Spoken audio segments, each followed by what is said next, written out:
আমার সাথে জেলে আরেকটা মেয়ে ছিল, সে হচ্ছে জগন্নাথ ইউনিভার্সিটির স্টুডেন্ট, তানজিলা তাবাসসুম, অর্থনীতি নিয়ে পড়তেছে সেকেন্ড ইয়ারে।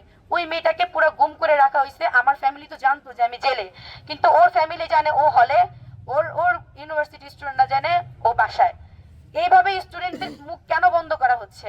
ওই মেয়েটাও সেম আমার মতো প্রতিবাদী কণ্ঠ ছিল, আমাদের মতো প্রতিবাদী কণ্ঠ ছিল। ওই মেয়েকে এভাবে জেলে গুম করে রাখা হয়েছে, ওর ফ্যামিলিও জানে না, ওর ইউনিভার্সিটিও জানে না।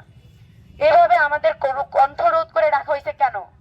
কে এই উপর লেভেলটা, কে যার জন্য আমাকে আমার ফ্যামিলির সাথে সাক্ষাৎ বন্ধ করে এভাবে টর্চার করা হয়েছে?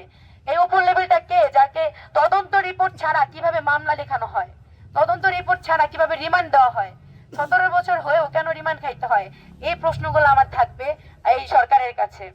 আর আর আরেকটাই কথা বলবো, আমার সহযোদ্ধা ভাইরা যথেষ্ট করছেন, তার ভিতরে অন্যতম ছিল অপু ভাই, তারপর রাশেদ ভাই, আরো আরো অনেকেই ছিলেন যাদের নাম হয়তো বা আমি মানে মনে পড়তেছে না।